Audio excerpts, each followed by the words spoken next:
জয় মা তারা, জয় মা তারা, জয় মা তারা। নমস্কার, আপনারা শুনছেন কালী কথা। এখানে শুধুমাত্র গল্প নয়, গল্পের মাধ্যমে শিক্ষাও দেওয়া হয়। প্রতি বৃহস্পতি এবং শনিবার শুনতে ভুলবেন না কালী কথা। আজকের কালী কথায় একটু অদ্ভুত একটা ঘটনা পেয়েছি, যেটা আপনাদেরকে শোনাতে চলেছি। ঘটনাটা হলো আমার এক দিদির বাড়ির ঘটনা। তো এটা তাদের সঙ্গে ঘটে, প্রত্যেকবারই ঘটে। তো কী ঘটনা সেটা সবই বলবো। তো ঘটনাটি শুনবার আগে আপনারা প্লিজ আমার ইউটিউব চ্যানেলটি সাবস্ক্রাইব করুন, বেল আইকনটি ক্লিক করুন এবং লাইক কমেন্ট শেয়ার করতে ভুলবেন না। তবে চলুন যাওয়া যাক আজকের ঘটনায়। আমার এই দিদির বাড়ি হচ্ছে বলরামপুরের দিকে। তো মুর্শিদাবাদের মধ্যেই পড়ে, মানে বহরমপুরের আগে। এখানে আমার যে দিদির বাড়ির কথা বলছি সে দিদির নাম হলো, আমি মেজদি বলে ডাকি। তো এই দিদি এটা নতুন করে বাড়ি করেছে। আগে ওরা যেই বাড়িটাতে থাকতো সেখানে, মানে আমার জামাইবাবুর আর একটি ভাই, তার সঙ্গে এরা দুজনে মিলে থাকতো। এখন এরা আলাদা করে বাড়ি করে একই জায়গাতেই থাকে, কিন্তু এরা দুজনে বাড়ি আলাদা করে নিয়েছে। এবং যে ভাইটাকে আলাদা করে দিয়েছে, মানে আলাদা ঘর দোর সমস্ত সব কিছু করে দিয়েছে, সেই ভাইটার বাড়ির ঠিক পিছনেই একটা ছোট্ট করে মনসা দেবীর থান রয়েছে।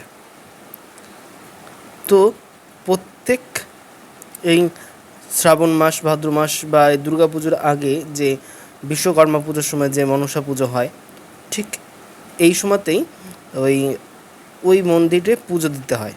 ওই মন্দিরে পুজো দেয়, দুধ কলা দিয়ে ওটাকে নিমন্ত্রণ করে। এখন ওরা মানে ওই থানটাকে করে এদিকে নিয়ে এসছে। এখানে দেবদেবী, মানে ওই মনসা দেবীর পুজো হয় এবং তার পাশে একটি শিবলিঙ্গও আছে। ওই দেবাদিদেব মহাদেবকেও সেখানে পুজো করা হয়। তো এটা সবাই মিলেই ওরা করে, সব ভাই কটা মিলেই পুজোটা করে।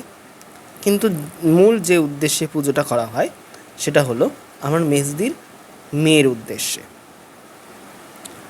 কোনো এক সময়, মানে যখন খুব ছোট ছিল, দিদি কোনো কারণে তাকে বকাবকি করেছিল। তো সে দিদি আর কি যখন, মানে ওই মেয়ে আর কি যখন দিদির দিকে ঘুরে তাকায়, তখন তার চোখের চাহনিটাই ছিল একটু অন্য রকমের। তখন দিদি দেখে ভয় পায়, তারপরে তাকে আর কিছু বলে না। কিন্তু সে যত আস্তে আস্তে বড় হতে থাকলো, তার সঙ্গে কিছু অলৌকিক জিনিস ঘটতো। তার মধ্যে যেমন হচ্ছে, ওদের মানে পরিস্থিতি খুব একটা ভালো নয়, মানে আর্থিক পরিস্থিতি খুব একটা ভালো নয়, কিন্তু চলে যাচ্ছে, কোনো রকমে চলে যাচ্ছে, মানে মা দিচ্ছেন তাই চলে যাচ্ছে। তো এখন মানে এই মেয়েটিকে তার মা বলছে, মানে আমার দিদি বলছে যে এবার পুজো সেরকম হয়তো দিতে পারবো না, সেরকম পুঁজি নেই, কী করা যায়। তা বলছে ঠিক আছে, এবার সেরকম পুজো দিতে হবে না, তাহলে দুধ কলা দিয়ে থানে মাকে ডেকে ওইটুকু করে সেরে দেবো, এরকম। আর ঠিক সেই দিনই ওই দেবী, মানে মা মনসা, তাকে স্বপ্নাদেশ দেয়। বলছে তুই আমাকে যেমন করে পারিস, মানে মেয়েটাকে, দিদির মেয়েকে স্বপ্ন দেয় যে তুই আমাকে যেমন করে পারিস তেমন করে আমাকে পুজো দে, কিন্তু কিছু লোক সংখ্যক মানুষকে খাইয়ে তারপরেই আমাকে পুজো দিবি, এরকম করে বলে। এবং দেবী যখন ওর কাছে আসে, ও বলে যেরকম শাঁখাপলা হাতে পড়ে রয়েছে, কিন্তু 4 হাত না, যেমন সাধারণ নর্মাল মানুষ হয় সেরকম মানুষের মতনই তার কাছে এসছে এবং তার কাছে পুজো চাইছে। পুজো কর, তুই আমার ভালো মতন করে সুষ্ঠু মনে পুজো কর, যেমন করে হোক। সেইভাবেই পুজো করে। দিদির মেয়ের কাছ থেকে এটা শুনতে পাই যে ও যদি মানে মনে করে যে এই বছর পুজো দেব না, তোর পায়ে পায়ে মানে সাপ ঘোরাফেরা করে। আবার ও যখন বিছানায় ঘুমাতে যায়, ওই বালিশের তলায় এসে বসে থাকে, কুণ্ডুলি পাকিয়ে বসে থাকে।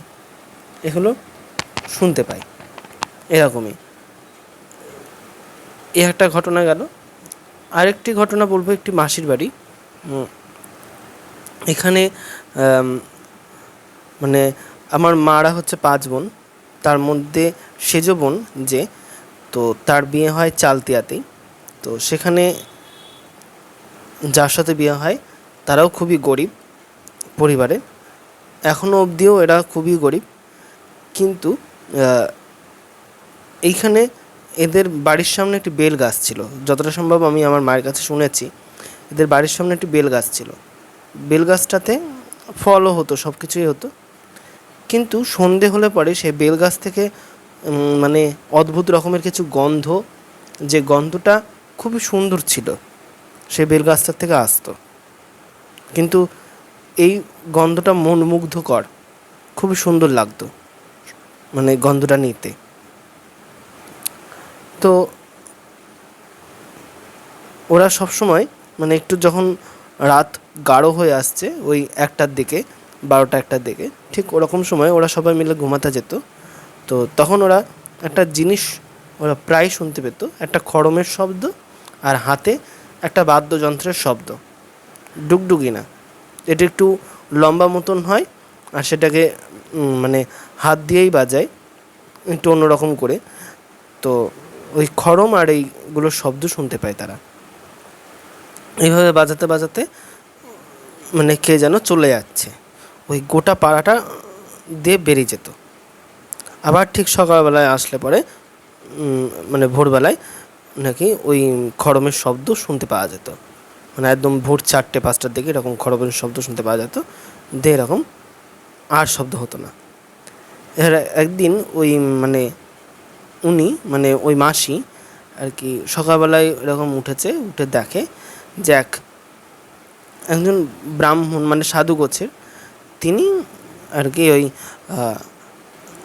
খড়ম পরে হাঁটছেন, হাঁটতে হাঁটতে ওই গাছের সঙ্গে মিলিয়ে গেলেন, এরকম একটা। তো এরকম হওয়ার পর থেকে ওই মাসের খুব শরীর খারাপ হয়। এরপরে তাকে স্বপ্নে দেখা দেয়, বলে যে আমি তোদের এখানে আছি, তোদের কোনো ক্ষতি করব না, তুই যা দেখেছিস সত্যি দেখেছিস, কিন্তু তোদের বাড়িতে যদি কোনো শিব ঠাকুর থাকে বা শিবলিঙ্গ থাকে সেটা বাইরে রেখে পুজো করবি, আমি এখানে আছি তার জন্য এটাকে এখানে রেখেই পুজো করবি, ব্যাস। যেমন বলে গেছেন সেখান থেকেই ওদের শিব ওরকম মানে শিবলিঙ্গ যেটা সেটা বাইরেই থাকতো এবং সেখানেই তাকে পুজো করা হয়। তো আজকে আপনাদের দুটো অলৌকিক ধরনের একটু ঘটনা শোনালাম। তো ঘটনা দুটো কেমন লাগলো তো জানাতে ভুলবেন না। জানাতে হলে আমার ইউটিউব চ্যানেলটি সাবস্ক্রাইব করুন, বেল আইকনটি ক্লিক করুন এবং লাইক কমেন্ট শেয়ার করতে ভুলবেন না। আরও একটা কথা আমি বারবার বলে আসছি, কেউই অতটা করছে না, কারণ বেশিরভাগ মানুষ খারাপ জিনিসটাই দেখে, খারাপ জিনিস পছন্দ করে, এটা তো আমি বলবই। মানুষ ভালো জিনিসের প্রতি বেশি আকৃষ্ট নয়, খারাপের প্রতি বেশি আকৃষ্ট।